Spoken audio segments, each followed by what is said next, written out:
Why is this government using C10 to crack down on the free speech rights of everyday Canadians on the internet?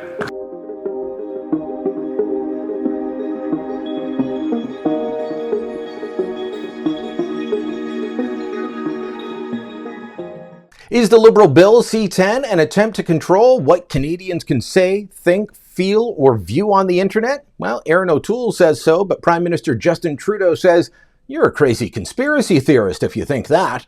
Hi, I'm Brian Lilley, political columnist with the Toronto Sun. Erin O'Toole, the Conservative leader, has been leading the charge against C10 in the House of Commons, asking pointed questions about its infringement of freedom of speech, freedom of expression. Is this going to target Granny's cat videos? Is this going to put all kinds of censorship and limits on what Canadians can see, post, view, experience when it comes to the internet in Canada?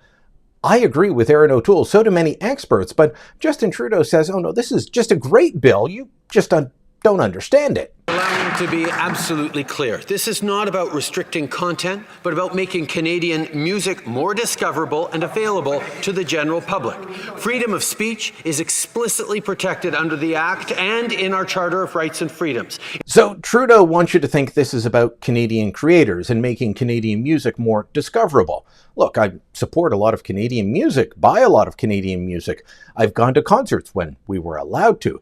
But what this could do is actually change your Spotify or Apple Music playlist and make you listen to 3 songs out of every 10 from Canadian artists chosen by the government, just like they do on radio right now. Is that something that you're going to want? Or make sure that you listen to 3 audiobooks from Audible that are Canadian before you listen to more of the books that you actually want to listen to.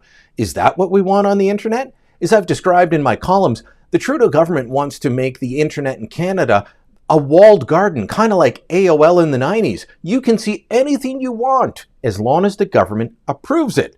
Which is why Conservative MP Michael Barrett was right when he was asking about Trudeau trying to remake the internet in Canada in the Liberal Party's own image. Will the Prime Minister tell us how long it will be before every aspect of Canadian life must conform to his Liberal vision of Canadian society? The tinfoil hats on the other side of the aisle are really quite spectacular. Our focus throughout this pandemic has been focused on Canadians.